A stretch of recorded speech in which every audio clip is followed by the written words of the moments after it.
Welcome to TP studies.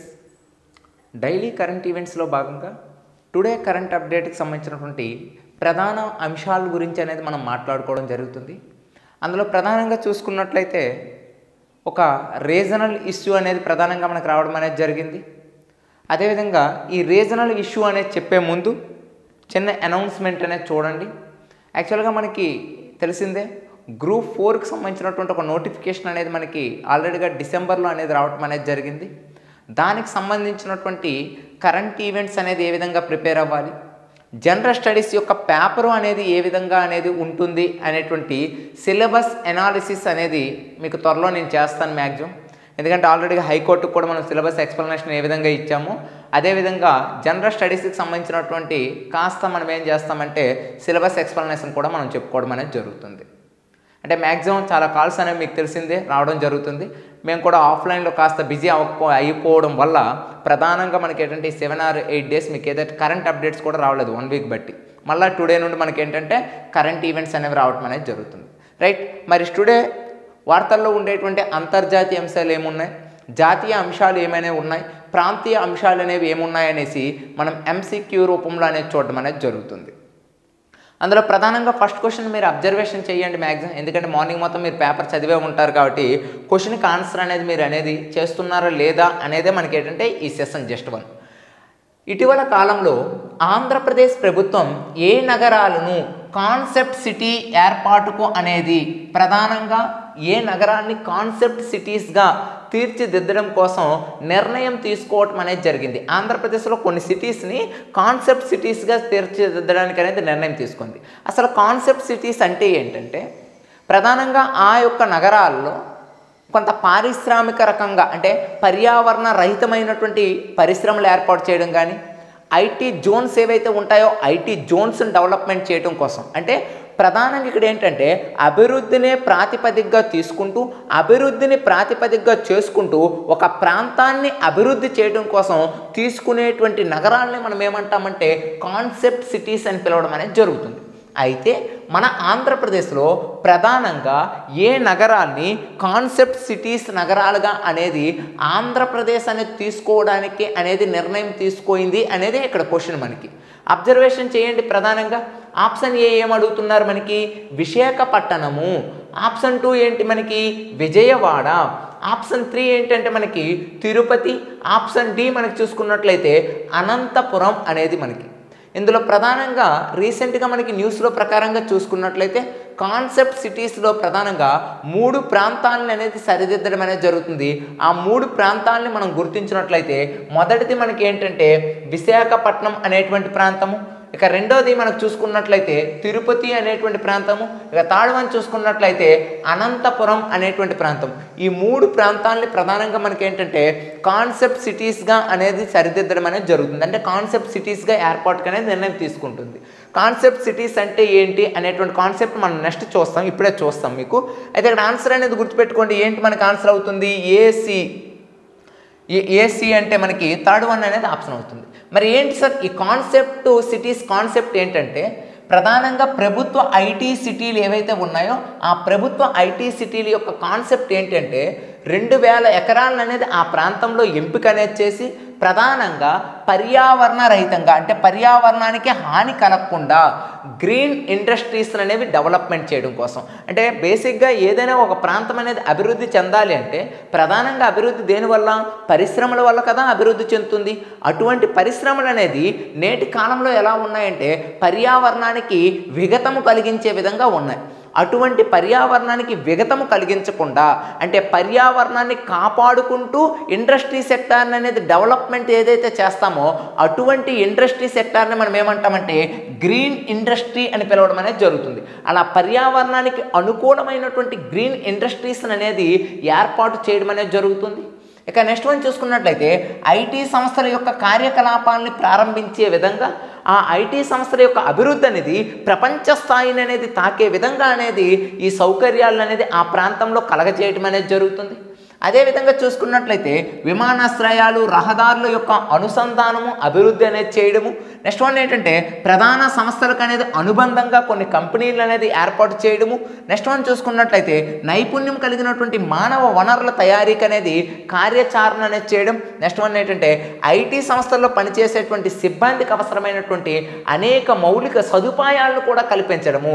ఇలా ఈ అన్ని సదుపాయాలను అనేది కల్పించడాన్ని ఏమంటారంటే కాన్సెప్ట్ సిటీ అని పిలవడం అనేది జరుగుతుందండి. ఎక్కడైతే ఈ కాన్సెప్ట్ సిటీ అనేవి డెవలప్మెంట్ చేస్తామో ఆ ప్రాంతం అనేది బాగా రాబోయేటువంటి కాలంలో, భవిష్యత్తు కాలంలో అభివృద్ధి అనేది చెందుతుంది. అలా కాన్సెప్ట్ సిటీస్ అనేది అభివృద్ధి చేయడం అనేది ప్రధానంగా ఆంధ్రప్రదేశ్ 3 ప్రాంతాలను అనేది గుర్తించింది. ఆ 3 ప్రాంతాలే ఏంటి అంటే మనకి ఆల్రెడీ మనం చెప్పుకున్నాం కదా, ఏంటి విశాఖపట్నం, అనంతపురం, అదేవిధంగా చూసుకున్నట్లయితే తిరుపతి. ఇందులో ఆల్రెడీగా 2 అనేవి కాన్సెప్ట్ సిటీలు దిశగానే ఉన్నాయి, మీకు తెలిసిందే. ఎందుకు విశాఖపట్నం మీరు డెవలప్డే, తిరుపతి కూడా డెవలప్డే. ఈ 2 ఆల్రెడీగా మనం చెప్పొచ్చు కాన్సెప్ట్ సిటీస్ డెవలప్మెంట్ కోసం అనేసి. అదనంగా ఒక వెనుకబడిన ప్రాంతాన్ని, రాయలసీమలో ఉండే వెనుకబడిన ప్రాంతం అనంతపురం అనేది కూడా తీసుకోవడం అనేది జరిగింది. ఇది మనకి కాన్సెప్ట్ సిటీస్ కింద ఆంధ్రప్రదేశ్ అనేది ఏ విధంగా డెవలప్మెంట్ అనేది చేస్తుంది, కాన్సెప్ట్ సిటీ అనేటువంటి కల్చర్ అంటే ఏంటి అనేది ఇక్కడ మీకు చెప్పడం అనేది జరిగింది. కాన్సెప్ట్ సిటీ అంటే ఒక్క మాటలో మనం చెప్పుకోవాలంటే ప్రజలకు అవసరమైన మౌలిక సదుపాయాలను కల్పిస్తూ, అవసరమైనటువంటి రవాణా సదుపాయాల్ని అనుసంధానం చేస్తూ ఆ ప్రాంత అభివృద్ధికి అనేది కృషి చేయటం కోసం ఏర్పాటు చేసేటువంటి సిటీలనే మనం ఏమంటామంటే కాన్సెప్ట్ సిటీస్ అని పిలవడం అనేది జరుగుతుందని గుర్తుపెట్టుకోండి. ఇక సెకండ్ క్వశ్చన్ చూడండి, మనకి ఆన్లైన్ క్వశ్చన్. మనకి ఇటీవల కాలంలో 40 రోజుల్లోనే కేవలం 700 మైళ్ళ దూరం ప్రయాణించి ఒంటరిగా ఏదైతే మనకి సౌత్ పోల్ అనేది ఉంటుందో, దక్షిణ ధ్రువం ఏదైతే ఉంటుందో ఆ దక్షిణ ధ్రువానికి చేరుకున్నటువంటి బ్రిటిష్ ఇండియా యొక్క మహిళ మనకి ఎవరు అని ఇక్కడ ఇవ్వడం అనేది జరిగింది. ప్రధానంగా మీరు చూసుకున్నట్లయితే బ్రిటిష్ ఇండియాకి సంబంధించినటువంటి మహిళ ఎవరు అంటే ఇటువంటివి ఏవైనా మనకు వార్తల్లోకి వచ్చినప్పుడు ఏంటి అట్లాంటిక్ మహాసముద్రం అనేది ఈదిన, లేకపోతే ఏంటంటే మనకి ఏదైనా ఒక పర్వత ఆరోహణ అనేది చేసిన, ఇటువంటి సంఘటనలు అనేవి ప్రపంచంలో ఏదైనా చేసేటప్పుడు ఖచ్చితంగా ఏ పర్సన్ అనేది చేశాడు అనేది ఇక్కడ ఖచ్చితంగా గుర్తుపెట్టుకోవాలి. ఇక్కడ చూసుకున్నట్లయితే 40 రోజుల్లోనే 700 మైళ్ళ దూరం అనేది ఇది మొట్టమొదటిసారిగా దక్షిణ ధ్రువాన్ని చేరుకున్నటువంటి ఉమెన్. చూడండి, అందులో కల్లా ఉమెన్ ఎవరు అంటే మనకి ప్రీతి చాందీ అనేటువంటి పర్సన్ ఎవరైతే ఉన్నారో ఈ ప్రీతి చాందీ అనేటువంటి పర్సన్ అనేది మనకి ఏంటంటే బ్రిటిష్ ఇండియా మహిళగా అనేది ఉండడం జరిగింది. కాబట్టి ప్రీతి చాందీ అనేటువంటి పర్సన్ని వార్తల్లో వ్యక్తిగా అనేది గుర్తుపెట్టుకుంటే సరిపోతుంది. ప్రీతి చాందీ యొక్క ప్రధానంగా ఎందుకు వార్తల్లోకి వచ్చిందంటే ఈ దక్షిణ ధ్రువం ఏదైతే ఉందో ఈ దక్షిణ ధ్రువాన్ని అనేది చేరుకొని మొట్టమొదటిసారిగా వార్తల్లోకి రావటం అనేది జరిగిందని గుర్తుపెట్టుకోవాలి. నెక్స్ట్ క్వశ్చన్ మీకు తెలిసిందే, రీసెంట్గా మనం వాడుతున్నటువంటి ఏదైతే వెబ్ ఏదైతే ఉందో, అంటే మీరు చూస్తుంటే గూగుల్లో www అనేసి వాడుతూ ఉంటారు కదా, వెబ్ సిరీస్ అని. అటువంటి వెబ్ ఏదైతే ఉందో ఆ వెబ్కి సంబంధించినటువంటి టెక్నాలజీ యొక్క రూపకల్పనకు సంబంధించినటువంటి దానిపైన క్వశ్చన్ ఇవ్వడం అనేది జరిగింది. అంటే వెబ్ 1.0 అనేది ఎలా ఉంది, వెబ్ 2.0 ఎలా ఉంది, వెబ్ 3.0 ఎలా ఉంది అనేది. బేసిక్గా వెబ్ ఇప్పుడు మనం వాడుతున్నటువంటి వెబ్ ఏదైనా ఉన్నదంటే దాన్ని 2.0గా చెప్పొచ్చు. ఎందుకంటే విత్ ఇన్ సెకండ్లో మనకు కావాల్సినటువంటి ఇన్ఫర్మేషన్ అనేది చూసి చదువుకోవడం కానీ రాయడానికి కానీ అనుకూలంగా ఉండేదాన్ని ఏమంటారంటే వెబ్ 2.0 అని పిలవడం అనేది జరుగుతుంది. మరి వెబ్ 3.0 కూడా మనకి రాబోయేటువంటి భవిష్యత్ కాలంలో ఆల్రెడీగా వచ్చేసిందని చెప్పాలి ఒక విధంగా. మరి అటువంటి వెబ్ అనేవి ఎన్ని రకాలుగా ఉన్నాయనేది దాని మీద ఇక్కడ ఒక క్వశ్చన్ అడగడం అనేది జరిగింది. ఒకసారి అబ్జర్వేషన్ చేయండి. వెబ్ 1.0 అంటే మనకి వెబ్సైట్లో ఉండేటువంటి ఆయా సంస్థల యొక్క సమాచారం, కంపెనీల యొక్క ప్రకటనలు, అక్షరాలు లేదా దృశ్యం రూపంలో అనేవి ఉండేవి. వెబ్సైట్లు చూడడానికి మాత్రమే వీలైవ్వడము, ఆ యొక్క బయట వాళ్ళు వీటిల్లో పాల్గొనడం అనేది ఉండేది అనేది కాదు. ఇక వెబ్ 2.0 అనేది మీరు చూసుకున్నట్లయితే ప్రస్తుతం మనం యూజ్ చేస్తున్నటువంటి ఏదైతే ఇంటర్నెట్ అయితే ఉందో ఆ ఇంటర్నెట్ని ఏమంటామంటే వెబ్ 2.0. దీంట్లో ఏమవుతుంది, సమాచారం అనేది చదువుకోవటానికే కాకుండా రాసుకోవటానికి, పాలు పంచుకోవటానికి కూడా సమాచారం అనేది వీలు కల్పిస్తుంది. వినియోగదారులకు ప్రేక్షకుల స్థాయి నుంచి కంటెంట్ని సృష్టించి అప్లోడ్ చేయగలిగే స్థితి అనేది, అంటే మనకు కావాల్సినటువంటి ఏదైనా నిజ సమాచారం, వాస్తవిక సమాచారాన్ని అప్లోడ్ చేయడం కానీ, ఉన్న సమాచారం ఏదైనా అవుట్డేటెడ్ అయితే దాన్ని తీసేటువంటి వ్యక్తి కానీ, ఉన్న సమాచారం ఒక సమాచారం ఒకరి నుండి మరొకరికి పంపించడం కానీ, సమాచారాన్ని చూసి చదువుకోవడానికి రాసుకోవడానికి అనుకువగా ఉండేటువంటి ఇంటర్నెట్ అంతర్జాలాన్ని మనం ఏమంటామంటే వెబ్ 2.0 అని పిలవడం అనేది జరుగుతుంది. ఇక వెబ్ 3.0 అంటే ఏంటంటే బ్లాక్ చైన్ మరియు ఆర్టిఫిషియల్ ఇంటెలెక్చువాలిటీ ఏదైతే ఉంటారో, అంటే కృత్రిమ మేధ ఏదైతే ఉంటుందో ఆ కృత్రిమ మేధ మరియు బ్లాక్ చైన్ అనేటువంటి విధానమైనటువంటి ఒక ఆధునికమైనటువంటి పరిజ్ఞానం ఏదైతే ఉందో ఆ ఆధునికమైనటువంటి పరిజ్ఞానం ద్వారా ఇంటర్నెట్ అనేది పనిచేయడాన్ని మనం ఏమంటామంటే వెబ్ 3.0 అంటారు. ఇలా వెబ్ 1.0, వెబ్ 2.0, వెబ్ 3.0 అనేవి మనకి ప్రస్తుత కాలంలో అనేవి అందుబాటులోకి అనేవి వచ్చాయి. అంటే ఒకప్పుడు పురాతన కాలంలో మనకు ఉండేది వెబ్ 1.0 అనేది, తర్వాత ప్రజెంట్ ఇప్పుడు మనం యూజ్ చేస్తుంది ఏంటంటే 2.0. ఇక రాబోయే కాలం అంతా ప్రపంచం అనేది 3.0 మీద మనకి యూజ్ చేయడం అనేది జరుగుతుంది. ఈ క్రింది వాక్యాలని పరిశీలించండి అన్నారు. నాకు తెలిసి మ్యాక్సిమం ఇక్కడ ఏబిసి అనే 3 ఆన్సర్లు కూడా మనం చదువుకున్న ప్రకారంగా రైట్ ఆన్సర్ అవుతుంది. అంటే ఇక్కడ ఏమవుతుంది, ఏబిసి అనే మనకి రైట్ కావడం అనేది జరుగుతుందని గుర్తుపెట్టుకోండి.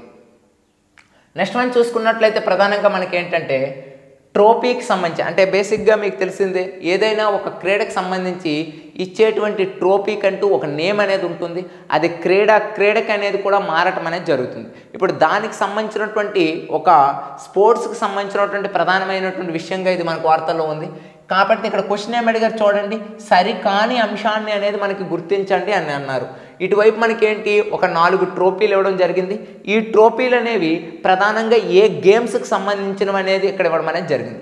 మీరు ప్రధానంగా చూసుకున్నట్లయితే సంతోష్ ట్రోఫీ అనేది ప్రధానంగా దేనికి ఇస్తారు, మనకి ఫుట్బాల్కి అనేది ఇవ్వడం అనేది జరుగుతుంది. కాబట్టి మనకి ఇక్కడ ఏమవుతుంది, రైట్ ఆన్సర్ అనేది అవుతుంది. అంటే సంతోష్ ట్రోఫీ అనేది ప్రధానంగా మనకి ఏంటంటే ఫుట్బాల్కి అనేది ఇవ్వడం అనేది జరుగుతుంది. కాబట్టి ప్రధానంగా ఏంటంటే మనకి సంతోష్ ట్రోఫీ అనేది ఫుట్బాల్కి సంబంధించినటువంటి ప్రక్రియగా గుర్తుపెట్టుకోవాలి. ఇక సెకండ్ వన్ చూసుకున్నట్లయితే మనకి రంజీ ట్రోఫీ.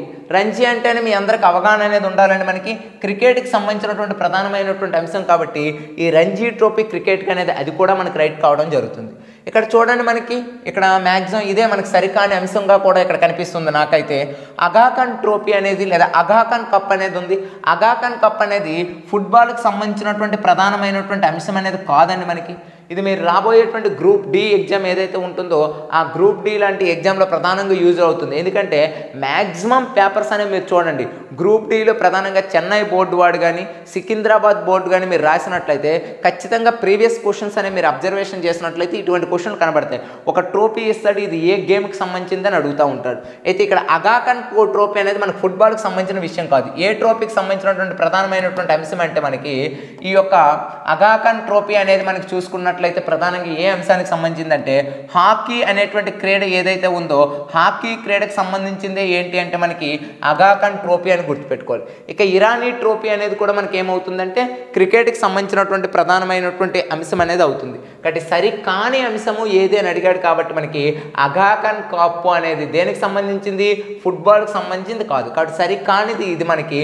మరి అగాఖాన్ కప్ అనేది దేనికి సంబంధించినటువంటి ప్రధానది అంటే మనకి హాకీకి సంబంధించినటువంటి ప్రధానమైనటువంటిదిగా గుర్తుపెట్టుకోవాలి. ఇది మనకి ఏంటంటే ఇది. అదేవిధంగా మీకు మ్యాక్సిమం కవర్ అవ్వాలనేటువంటి ఉద్దేశంతో మన టీపీ స్టడీస్ ఏం చేసిందంటే ఒకవైపు అనేది గేము, ఆ గేమ్కి సంబంధించినటువంటి ట్రోఫీస్ అనేది మరొక వైపు అనేది ఇవ్వడం జరిగింది. ఎవరైతే మీలో ఖచ్చితంగా ఆర్ఆర్బి ఎగ్జామ్స్ అనేవి ఏవైతే ఉంటాయో ఈ ఆర్ఆర్బి గ్రూప్ డి ఎగ్జామ్స్ ఏవైతే ఉన్నాయో వాటి మీద ఖచ్చితంగా వీటి మీద మనకు క్వశ్చన్ అడిగేటువంటి అవకాశం అనేది ఉండడం అనేది జరుగుతుంది. కాబట్టి ఆ పాయింట్ ఆఫ్ వ్యూలో మీరు ఒకసారి చూడండి. ఇక్కడ మీకు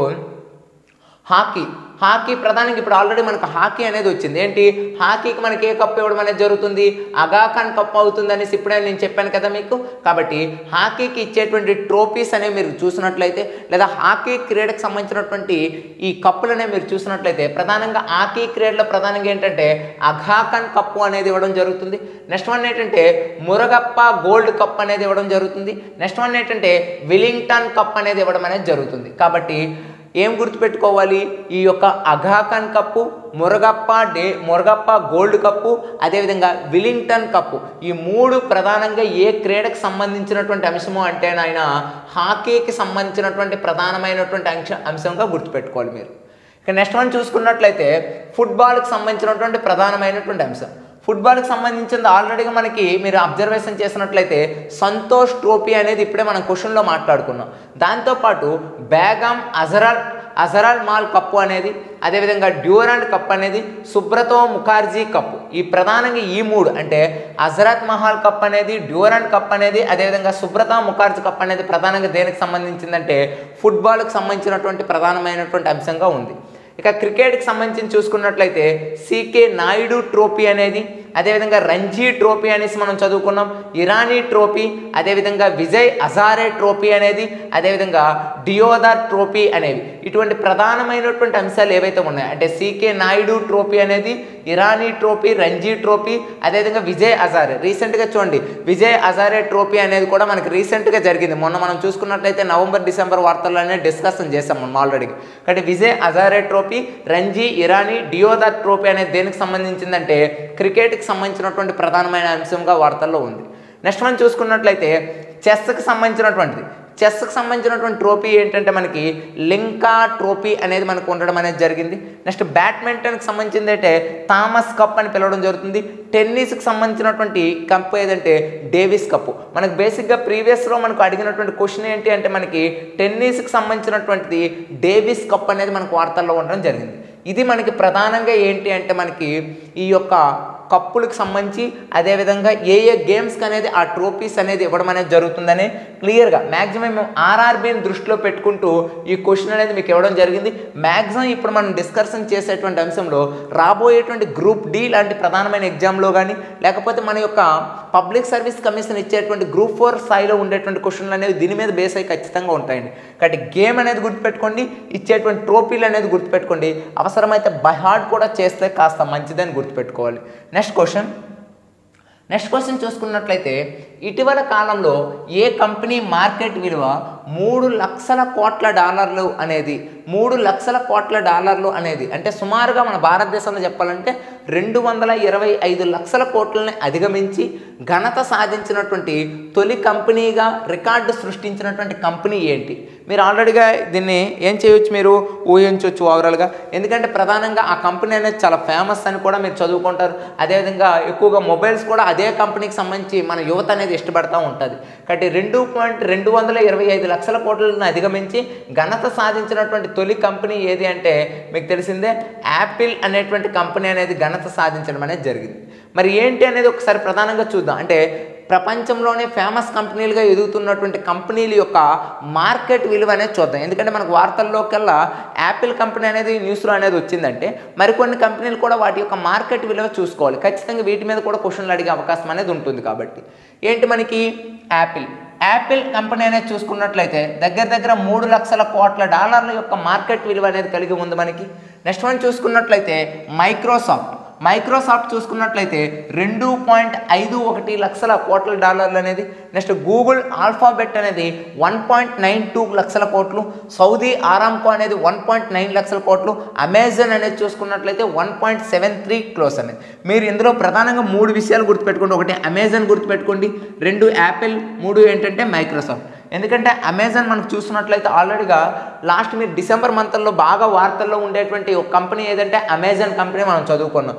రీసెంట్గా ఈ రెండు ఏంటంటే మనకి ఇప్పుడు మార్కెట్ విలువలో పోటీ పడుతున్నాయి. కాబట్టి యాపిల్ అండ్ మైక్రోసాఫ్ట్ అనేది గుర్తుపెట్టుకుంటే సరిపోతుంది.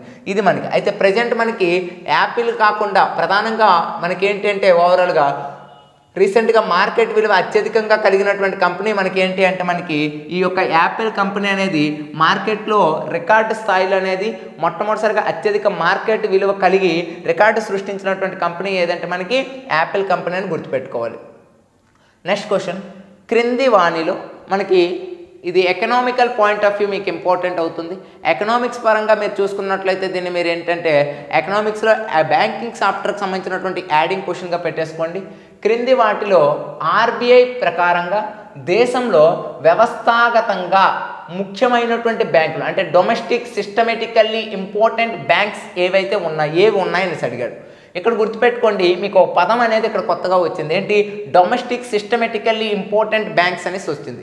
డొమెస్టిక్ సిస్టమేటికల్లీ ఇంపార్టెంట్ బ్యాంక్స్ అంటే ఏంటంటే మ్యాక్సిమం ఏడా చెప్పాలంటే దివాలా స్థాయి అంటే దివాలా స్థాయి అనేది తీయకపోయిన బ్యాంకులు, దివాలా అనేది ఒకవేళ తీసినా వాటికి ప్రభుత్వ సహాయం అనేది ఉండేటువంటి బ్యాంకులనే మనం ఏమంటామంటే డొమెస్టిక్ సిస్టమేటికల్ ఇంపార్టెంట్ బ్యాంక్స్ అని పిలవడం జరుగుతుంది. అయితే ఆర్బీఐ ప్రకారంగా ఆర్గనైజ్డ్గా ఇండియాలో ఏ బ్యాంకులకు అనేది ఈ యొక్క డొమెస్టిక్ సిస్టమేటికల్లీ ఇంపార్టెంట్ బ్యాంక్స్గా అనేది గుర్తింపు అనేది లభించింది లేదా గుర్తించడం అనేది లభించిందని మీరు చూసుకున్నట్లయితే ప్రధానంగా భారతదేశంలో చూసుకున్నట్లయితే మనకి ఎస్బీఐ అనేటువంటి బ్యాంకు, అదేవిధంగా ఐసిఐసి అనే బ్యాంకు, హెచ్డిఎఫ్సి బ్యాంక్ అనేది, అదేవిధంగా పిఎన్బి అంటే పంజాబ్ నేషనల్ బ్యాంక్ ఏదైతే ఉందో పంజాబ్ నేషనల్ బ్యాంక్ అని, ఐసిఐసి బ్యాంక్ ఏదైతే ఉందో ఐసిఐసి బ్యాంకు, అదేవిధంగా హెచ్డిఎఫ్సి బ్యాంక్ ఏదైతే ఉందో హెచ్డిఎఫ్సి బ్యాంకు, అదేవిధంగా ఎస్బీఐ బ్యాంక్ ఏదైతే ఉందో ఎస్బీఐ. ఈ 4 బ్యాంకుల్లో సరైన సమాధానం ఏంటి? ఆర్బీఐ ప్రకారంగా దేశంలో వ్యవస్థాగతంగా ముఖ్య బ్యాంకులు, డొమెస్టిక్ సిస్టమేటికల్ ఇంపార్టెంట్ బ్యాంక్స్కి చోటు లభించినటువంటి బ్యాంకులు ఏవి అంటే ఖచ్చితంగా మాకు ఆన్సర్ ఏమవుతుందంటే ఏబిసిడి అనేది ఆన్సర్ అవ్వడం అనేది జరుగుతుంది. అంటే అన్ని బ్యాంకులకు కూడా ఇక్కడ ఏంటంటే డొమెస్టిక్ సిస్టమేటికల్లీ ఇంపార్టెంట్ బ్యాంక్స్ అనేవి ఉండడం అనేది జరిగింది. మరి అసలు ఏంటి కాన్సెప్ట్ ఏంటి అనేది మనం నేర్చుకుందాం. ఇక్కడ మీకు ఆల్రెడీగా ఇది ఎకనామిక్స్ పాయింట్ ఆఫ్ వ్యూలో చాలా ఇంపార్టెంట్గా మీరు నేర్చుకుంటారు. ఆల్రెడీగా ఎకనామిక్స్ పాయింట్ ఆఫ్ వ్యూలో మీకు ఏంటంటే బ్యాంక్స్ అనేటువంటి చాప్టర్ అనేది ఉంటుంది. అదేవిధంగా రీసెంట్గా వచ్చినటువంటి గ్రూప్ 4 ఎగ్జామ్ ఏదైతే ఉందో గ్రూప్ 4 ఎగ్జామ్లో మనకి ఎకనామిక్స్లో బ్యాంక్స్ అనేటువంటి చాప్టర్ కూడా అనేది ఉండడం జరుగుతుంది. మరి ఏంటి అసలు బ్యాంకింగ్ అనేది ఏంటి అని చూసుకున్నట్లయితే ఎస్బీఐ మీకు తెలిసిందే భారతదేశంలోనే మొట్టమొదటిసారిగా ప్రభుత్వ రంగంలో ఏర్పాటు చేసినటువంటి మొట్టమొదటి బ్యాంకే ఏదంటే ఎస్బీఐ బ్యాంక్. ఎప్పుడు ఏర్పడింది చెప్పండి? మీకు తెలిసిందే 1955వ సంవత్సరంలో భారతదేశంలో గ్రామీణ అభివృద్ధిలో ఉండేటువంటి పరపతి సౌకర్యాలు అంటే గ్రామీణ ప్రజలకు అనేది పరపతి సౌకర్యాలు అనేది అందించడం కోసం అంటే పరపతి సౌకర్యం క్రెడిట్ క్రియేషన్ కోసం ఏర్పడినటువంటి బ్యాంకే ఏది అంటే మీకు ఎస్బీఐ బ్యాంక్ అనేది ఓవరాల్గా. మరి అటువంటి ఎస్బీఐ బ్యాంక్ అనేది భారతదేశంలో ఏర్పడకముందు ఏ బ్యాంకుగా పనిచేయడం అనేది జరిగిందంటే భారతదేశం అనేది ఎస్బీఐ బ్యాంక్ అనేది ఏ బ్యాంకుగా పనిచేయడం జరిగిందంటే ఇంపీరియల్ బ్యాంకుగా అనేది పనిచేయడం అనేది జరిగింది. అంటే ఎస్బీఐ బ్యాంక్ అనేది 1955లో ఏర్పడింది. ఎస్బీఐ బ్యాంక్ అనేది ఏర్పడకముందు ఎస్బీఐ బ్యాంకుకు ఉండేటువంటి ఓల్డ్ పేరు ఏంటంటే ఇంపీరియల్ బ్యాంక్. ఈ పేరు ఎప్పుడు వచ్చిందంటే మనకి 1921లో ఇంపీరియల్ బ్యాంక్గా పేరు రావడం అనేది జరిగింది. ఈ ఇంపీరియల్ బ్యాంక్ ముందర ఎస్బీఐ బ్యాంక్ చరిత్ర ఏంటి సార్ అంటే మీకు తెలిసిందే మొట్టమొదటిసారిగా బ్రిటిష్ వారి కాలంలో అంటే యూరోపియన్స్ అనేది భారతదేశానికి వచ్చిన తర్వాత ఈ యొక్క ఏదైతే బెంగాల్ ఉంటుందో బాంబే ఉంటుందో మద్రాస్ ఉంటుందో ఈ 3 ప్రాంతాలని బ్రిటిష్ వారు ఆక్యుపై చేసుకున్న తర్వాత 3 ప్రెసిడెన్సీ బ్యాంకులను అనేది ఏర్పాటు చేశారు. బాంబే ప్రెసిడెన్సీ బ్యాంక్ అని, మద్రాస్ ప్రెసిడెన్సీ బ్యాంక్ అని, కోల్కతా ప్రెసిడెన్సీ బ్యాంక్ అని 3 ప్రెసిడెన్సీ బ్యాంకులను ఏర్పాటు చేయడం జరిగింది. ఎప్పుడైతే ఈ 3 ప్రెసిడెన్సీ బ్యాంకులను ఏర్పాటు చేశారో ఆ 3 ప్రెసిడెన్సీ బ్యాంకులు ఒకదాంట్లో ఒకటి విలీనమైపోయి 1921లో ఇంపీరియల్ బ్యాంక్ ఆఫ్ ఇండియాగా ఏర్పడడం జరిగింది. ఎప్పుడైతే ఇంపీరియల్ బ్యాంక్ అనేది గోర్వాలా కమిటీ యొక్క రికమెండేషన్ ప్రకారంగా చాలా ఇంపార్టెంట్ ఏ కమిటీ రికమెండేషన్ ప్రకారంగా 1951లో వచ్చినటువంటి గోర్వాలా కమిటీ యొక్క రికమెండేషన్ ప్రకారంగా భారతదేశంలో ఉండేటువంటి గ్రామాలని అభివృద్ధి చేయాలన్నా గ్రామీణ పరపతి అనేది సదుపాయం చేయాలన్నా గోర్వాలా కమిటీ యొక్క రికమెండేషన్ ప్రకారంగా ఇంపీరియల్ బ్యాంకుని ఏ బ్యాంకుగా మార్చారంటే మనకి ఎస్బీఐ బ్యాంకుగా మార్చడం అనేది జరిగింది. ఇంకా ఎస్బీఐ గురించి మీరేం గుర్తుపెట్టుకుంటారు? భారతదేశంలో మొట్టమొదటిసారిగా ప్రజలకు అనేది షేర్స్ని ఇష్యూ చేసినటువంటి మొట్టమొదటి బ్యాంకు కూడా మనకి ఏంటంటే ఎస్బీఐ బ్యాంకుగా అనేది మీరు గుర్తుపెట్టుకుంటారు. ఇక నెక్స్ట్ వన్ ఏంటంటే ఐసిఐసిఐ. ఒకప్పుడు మనం చదువుకున్నాం ప్రైవేటు రంగంలోనే అతిపెద్ద బ్యాంక్ అని చదువుకున్నాం. అయితే ఇటీవల కాలంలో ఐసిఐసిఐ బ్యాంక్ యొక్క కంటే ముందంజలో ప్రైవేట్ రంగంలోనే ఎక్కువ లాభాలను ఆశిస్తున్న బ్యాంక్ ఏదంటే హెచ్డిఎఫ్సి బ్యాంక్ అనేది వెళ్ళిపోయింది. కానీ ప్రైవేట్ రంగంలోనే మొట్టమొదటిసారిగా ఏర్పడిన అతిపెద్ద బ్యాంక్ ఏదంటే మీరు గుర్తుపెట్టుకోవాలి ఐసిఐసిఐ. ఎప్పుడు ఏర్పడింది అంటే 1955లో ఇది కూడా ఏర్పడడం అనేది జరిగింది. ఇక హెచ్డిఎఫ్సి హౌసింగ్ డెవలప్మెంట్ ఆ పేరులోనే ఉంది గమనించండి. అంటే గృహాలని నిర్మించడం కోసం తోడ్పడేటువంటి బ్యాంక్. అంటే ఇప్పుడు మనం హౌస్ ఏదైనా కట్టామంటే లోన్స్ అనేది ప్రొవైడ్ చేస్తారు కదా, అలా హౌస్ లోన్స్ని ప్రొవైడ్ చేయడానికి హౌసింగ్ సెక్టార్ని డెవలప్మెంట్ చేయడం కోసం కన్స్ట్రక్షన్ సెక్టార్ని డెవలప్మెంట్ చేయడం కోసం ఉండేటువంటి బ్యాంకే ఏదంటే మనకి హెచ్డిఎఫ్సి బ్యాంక్ అనేది ఓవరాల్గా. నెక్స్ట్ మనం చూసుకున్నట్లయితే పిఎన్బి. దీని గురించి నేను ఎంత తక్కువ మాట్లాడితే అంత మంచిది. ఎందుకంటే చాలా ఇది బేసిక్గా మనకి భారతదేశంలోనే కాకుండా ప్రపంచంలో కూడా ఫేమస్ అయిపోయింది ఈ మధ్యకాలంలో. ఎందుకంటే ఈ యొక్క నీరవ్ మోదీ మోసంతో ప్రధానంగా పిఎన్బి అనేది పంజాబ్ నేషనల్ బ్యాంక్ అనేది మనకు వార్తల్లో నెంబర్ ఆఫ్ టైమ్స్ అనేది నిలబడింది. అయితే ఈ 4 బ్యాంకుల యొక్క ప్రధాన ఉద్దేశం ఏంటంటే డొమెస్టిక్ సిస్టమేటికల్ ఇంపార్టెంట్ బ్యాంక్స్గా దేశంలో ఆర్బీఐ అనేది మనకు గుర్తింపడం జరిగింది. ఆర్బీఐ కూడా వార్తల్లోకి వచ్చింది కాబట్టి ఆర్బీఐ హిస్టరీ కూడా మీకు చాలాసార్లు చెప్పాను. ఏంటి ఎప్పుడు ఏర్పడింది? 1934 యాక్ట్ ప్రకారంగా భారతదేశంలో 1935 ఏప్రిల్ 1వ తేదీన భారతదేశంలో ఏర్పడినటువంటి ఎపెక్స్ బ్యాంక్ లేదా భారతదేశంలో ఏర్పడినటువంటి సెంట్రల్ బ్యాంకే ఏదంటే రిజర్వ్ బ్యాంక్ ఆఫ్ ఇండియా అనేసి కూడా మనం మాట్లాడుకోవడం అనేది జరిగింది. మరి ఇక్కడ చూడండి, డొమెస్టిక్ సిస్టమేటికల్ ఇంపార్టెంట్ బ్యాంక్స్ అనేటువంటి కాన్సెప్ట్ మనకు వచ్చింది కదా. మరి ఏంటి అంటే బ్యాంకులు అనేది విఫలం చెందడము అనేది చాలా పెద్ద విషయము. అంటే టూ బిగ్ టు ఫెయిల్, అంటే పెద్ద బ్యాంకులు ఏవైతే ఉంటాయో ఆ పెద్ద బ్యాంకులు అనేది విఫలం అనేది చెందడం అనేది జరిగింది. అటువంటి IBATF అంటే ఏదైతే టూ బిగ్ టు ఫెయిల్ అనేసి అంటున్నామో అటువంటి ముద్ర ఉంటే ఆపద సమయంలో ఆ బ్యాంకులకు అనేది ప్రభుత్వమే మద్దతు అనేది ఇస్తుంది. ఈ ముద్ర వల్ల ఆయా బ్యాంకులకు అనేది ఫండింగ్ విఫలంలో ప్రయోజనాలు అనేవి ఉంటాయి. 2021 మార్చి 31న RBI అనేది బ్యాంకులు ఇచ్చిన సమాచారం ప్రకారంగా 3 బ్యాంకులు అయినటువంటి SBI, ICICI, HDFCలకు అనేది ఈ హోదా అనేది లభించడం అనేది జరిగింది. చిన్న మిస్టేక్ అండి, ఓవరాల్గా 4 బ్యాంకులు కాదు, ప్రధానంగా 3 బ్యాంకులకి అనేవి ఉన్నాయి. ఆ 3 బ్యాంకులు ఏంటి అంటే మనకి ఒకటి SBI అనేటువంటి బ్యాంకు, 2 ఏంటంటే ICICI అనేటువంటి బ్యాంకు, 3 ఏంటంటే మనకి HDFC అనేటువంటి బ్యాంక్. ఏదైతే ఈ 3 బ్యాంకులు ఉన్నాయో ఈ 3 బ్యాంకులకు అనేది మాత్రమే ఈ హోదా అనేది ఎప్పుడు ఉన్నది 2021 మార్చి 31 అనేది రావడం జరిగింది. ఆ హోదా కలిగినటువంటి 3 బ్యాంకులు ఏదంటే SBI, ICICI. ఇక్కడ ఒకసారి గమనించండి. అయితే మనకి ఓవరాల్గా ఇక్కడ మనకి చూసుకున్నట్లయితే నేను 4 అని చెప్పాను కదా, 4 కాదు మనకు ఓన్లీ 3. ఏంటి? SBI ఒకటి, ICICI ఒకటి, HDFC ఒకటి. అంటే ఏం ఆన్సర్ అవుతుంది మనకు ఓవరాల్గా? ABC. థర్డ్ వన్ అనేది మనకు ఆన్సర్ అవుతుంది. చిన్న మిస్టేక్ అండి, D అనేది కాదు ఓవరాల్గా, అంటే PNB కాదు ఓవరాల్గా. బ్యాంకులు అనేది ప్రధానంగా 3 బ్యాంకులకు మాత్రమే డొమెస్టిక్ సిస్టమేటికల్ ఇంపార్టెంట్ బ్యాంక్స్ అనే హోదా ఇవ్వడం అనేది జరిగింది. ఓకేనా? రైట్. నెక్స్ట్ వన్ చూసుకున్నట్లయితే ఇటీవల కాలంలో ఏ దేశంలో కొత్త కరోనా వేరియంట్ అనేది ఇది మీకు తెలిసిందే. 2020 ప్రపంచం మొత్తం కూడా ప్రధానంగా ఏంటంటే కరోనా అనే ఒక కాన్సెప్ట్, 2021 థర్డ్ వేవ్, ఒక సెకండ్ వేవ్తో అనేది ఇక ప్రధానంగా ఒమిక్రాన్ అనేసి ఏదో ఉంటుంది మనకి. ఒమిక్రాన్ అనే దాంతో ప్రధానంగా థర్డ్ వేవ్ అనేది కొనసాగుతూ ఉంటుంది, అది మీకు తెలిసిందే. అయితే ప్రధానంగా ఇటీవల కాలంలో ఏ దేశంలో కొత్త కరోనా వేరియంట్ అనేది రావడం జరిగిందంటే ఫ్రాన్స్ దేశంలో అనేది కొత్త కరోనా వేరియంట్ అనేది రావడం అనేది జరిగిందని గుర్తుపెట్టుకోవాలి. కొత్త కరోనా వేరియంట్ అంటే ఒమిక్రాన్ ఏ విధంగా అయితే కొత్తగా వచ్చి మనం ఆల్రెడీగా ఆఫ్రికాలో మొట్టమొదటిసారి కేసు నమోదు చేయడం, సౌత్ ఆఫ్రికాలో, తర్వాత అమెరికా దాన్ని గుర్తించడం, తర్వాత ఈరోజు ఒమిక్రాన్ ప్రపంచ దేశాలన్నింటినీ గడగడం. మన ఇండియాలో కూడా చూడండి సుమారుగా 30,000 కేసులు అనేది డైలీ వస్తున్నాయి మీకు తెలిసినట్లే. కాబట్టి ఆ విధంగా ఒమిక్రాన్ లాంటి మరి కొత్త వేరియంట్ అనేది ఎక్కడంటే ఫ్రాన్స్లో అనేది ప్రారంభమైంది. కాబట్టి న్యూస్లోకి వచ్చింది. కాబట్టి జస్ట్ డే టు డే న్యూస్లో అది విడిచిపెట్టండి. ఎగ్జామ్ పాయింట్ ఆఫ్ వ్యూ అయితే అంత ఇంపార్టెంట్ ఇష్యూ అయితే కాదు అది మనకి ఓవరాల్. నెక్స్ట్ వన్ ఇది చూడండి, ఇది కాస్త ఇంపార్టెంట్కి సంబంధించినటువంటి ప్రధానమైన అంశము, అది కూడా బ్యాంకింగ్ సెక్టర్కి సంబంధించినటువంటి ప్రధానమైన అంశం. ఏంటది ప్రధానంగా అంటే మనకి భారతదేశంలో మొట్టమొదటిసారిగా సహకార బ్యాంకు అనేది ఎప్పుడు ఏర్పడింది అంటే మనకి 1902లో అనేది 1904లో అనేది మనకి ఏర్పాటు చేయడం అనేది జరిగింది. ఈ స్టేట్మెంట్ రైటా అంటే 100% రైట్ ఆన్సర్. అదేవిధంగా పట్టణ సహకార బ్యాంకుల యొక్క సంస్కరణలు తీసుకురావడానికి RBI మాజీ గవర్నర్ ఈ యొక్క NS విశ్వనాథన్ అధ్యక్షన జూలై 2021లో ఈ కమిటీని ఏర్పాటు చేయడం అనేది జరిగింది. అంటే రీసెంట్గా మీకు తెలిసిందే. వీటి గురించి మనం మాట్లాడాలంటే RBI యొక్క సిస్టమేటిక్ గురించి అనేది మనం మాట్లాడుకోవాలి. RBI సిస్టమేటిక్ బ్యాంకులు అనేవి మీరు చూసినట్లయితే మీకు ఆల్రెడీగా చాలాసార్లు ఆఫ్లైన్లో నేను ఎకనామిక్స్ అనేది మీకు చెప్పినప్పుడు షెడ్యూల్ బ్యాంక్స్ అనేవి ఉన్నాయి మనకి, అదేవిధంగా నాన్ షెడ్యూల్ బ్యాంక్స్ అనేవి ఉన్నాయి మనకి, అదేవిధంగా స్పెషలైజేషన్ బ్యాంక్స్ లేదా స్పెషల్ బ్యాంక్స్ అనేవి ఉన్నాయి మనకి, అదేవిధంగా NBFI అనేవి ఉన్నాయని నాన్ బ్యాంకింగ్ ఫైనాన్షియల్ ఇన్స్టిట్యూషన్స్ అనేవి ఉన్నాయని చెప్పుకున్నాం మనం. అదేవిధంగా మళ్ళీ ఏంటి మనకి ఈ షెడ్యూల్ బ్యాంక్స్ అనేవి ఏవైతే ఉన్నాయో ఈ షెడ్యూల్ బ్యాంక్స్ అనేవి మళ్ళీ మనకి చాలా రకాలుగానే ఉండడం అనేది జరుగుతుందని చెప్పుకున్నాం. ఒకటి కమర్షియల్ బ్యాంక్స్ అనేవి అందులో ఉంటాయి. ఈ కమర్షియల్ బ్యాంక్సే మళ్ళీ చాలా రకాలు ఉంటాయి. ఆ కమర్షియల్ బ్యాంకుల్లో ఉండేటువంటి ఒక రకమే ఏంటి అంటే మనకి ఈ కోఆపరేటివ్ బ్యాంక్స్ అనేవి ఉంటాయి. కోఆపరేటివ్ బ్యాంక్స్ యొక్క ప్రధాన ఉద్దేశం ఏంటంటే కోఆపరేటివ్, ఆ పేర్లోనే ఉంది చూడండి, సహాయం అనేది చేయడం. అంటే గ్రామీణ ప్రాంతాల్లో ఉండేటువంటి రైతులకు కానీ గ్రామీణ ప్రాంతాల్లో ఉండేటువంటి చేతి వృత్తులు చేనేత కారులు ఎవరైతే ఉంటారో వాళ్ళకనేది రుణాలను అనేది ఇచ్చి భారతదేశం యొక్క ఉత్పత్తిని అనేది పెంచి గ్రామీణ ప్రాంతాల్లో ఉండేటువంటి పేదరికాన్ని దూరం చేయడం కోసం ఏర్పడిన బ్యాంకులు ఏంటంటే సహకార బ్యాంకులు.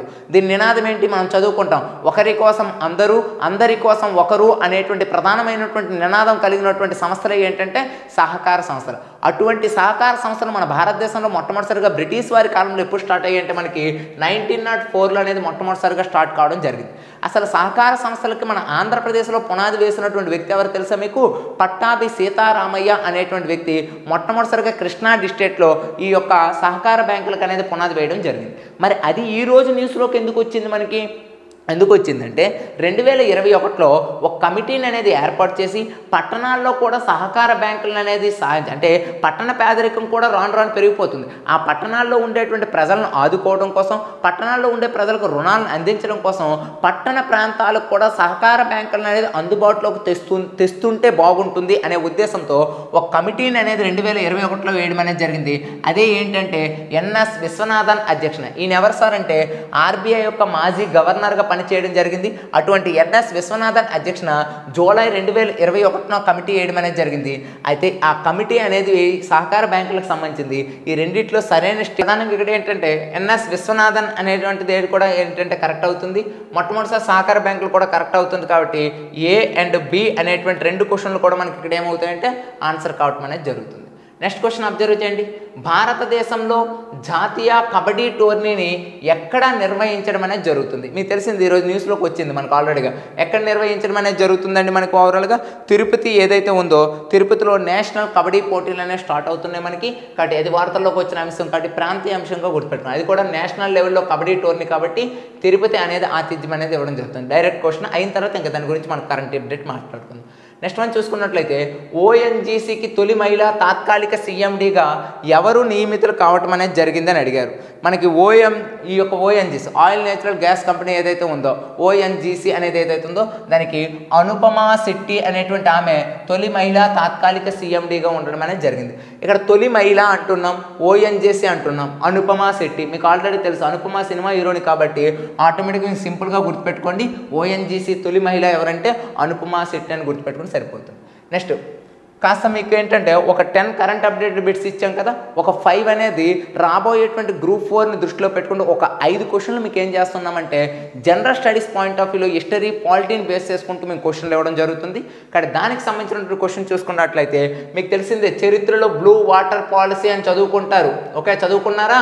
ఒకసారి చూడండి, హిస్టరీ క్లాసులు మీరు విన్నట్లయితే బ్లూ వాటర్ పాలసీ అని చదువుకుంటారు. ఎక్కడ పోర్చుగీస్ వారు భారతదేశంలో మొట్టమొదటిసారిగా ఎస్టాబ్లిష్ చేసినప్పుడు పోర్చుగీస్ గవర్నర్ అయినటువంటి ఒక గవర్నర్ బ్లూ వాటర్ పాలసీ అనేది పెట్టడం అనేది జరుగుతుంది. అయితే అటువంటి బ్లూ వాటర్ పాలసీని ప్రవేశపెట్టినటువంటి గవర్నర్ మనకి ఎవరు అనేసి ఇక్కడ ఆన్సర్ ఇవ్వడం జరిగింది.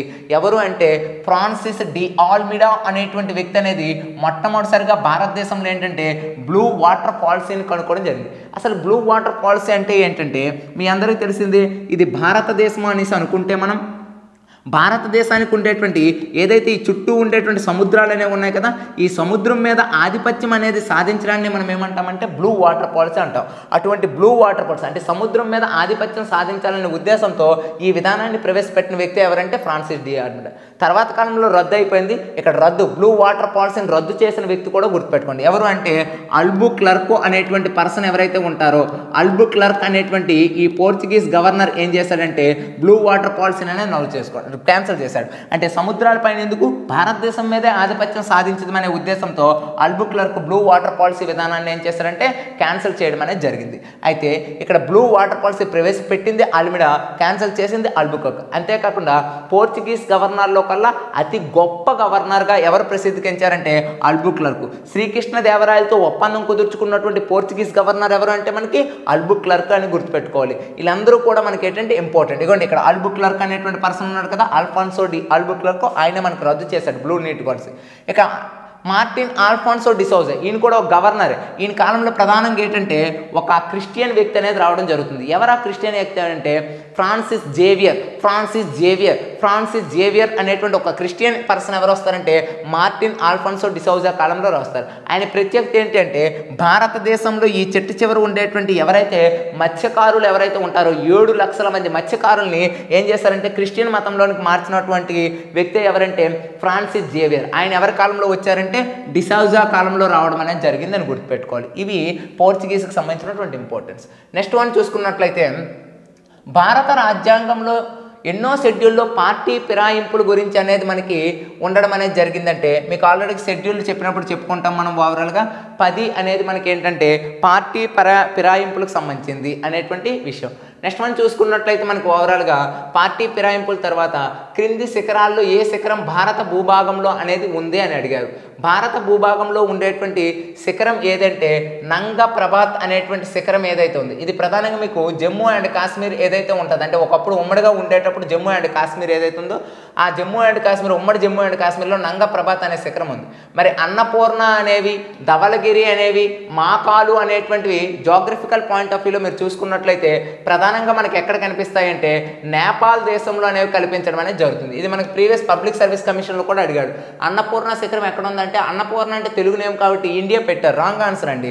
నేపాల్లో ఈ 3 కూడా ఉన్నాయి, మాకాలు, ధవలగిరి, అన్నపూర్ణ. నంగప్రభాత్ అనేది మాత్రమే ఇండియాలో ఉంది. ఇక్కడ కింది శిఖరాల్లో భారతదేశ భూభాగంలో ఉండే శిఖరం ఏదని అడిగాడు కాబట్టి నంగప్రభాత్. సెకండ్ లెసన్లో మీకు వస్తుంది భారతదేశ నైసర్గిక స్వరూపము అనేటువంటి విషయంలో. నెక్స్ట్ మనం చూసుకున్నట్లయితే క్రింది వానలో సరికాని అంశం ఏంటని అడిగాడు. తెహ్రీ జల విద్యుత్, తెహ్రీ డ్యామ్ అంటేనే మీకు గుర్తొచ్చేది ప్రధానంగా ఏంటి, ఉత్తరాఖండ్ అనేది రైట్ ఆన్సర్. శరావతి విద్యుత్ ప్రాజెక్ట్ కర్ణాటక, ఇది రైట్ ఆన్సర్. శరావతి, కళావతి, కర్ణావతి మనకి కర్ణాటకలో ఉంటే.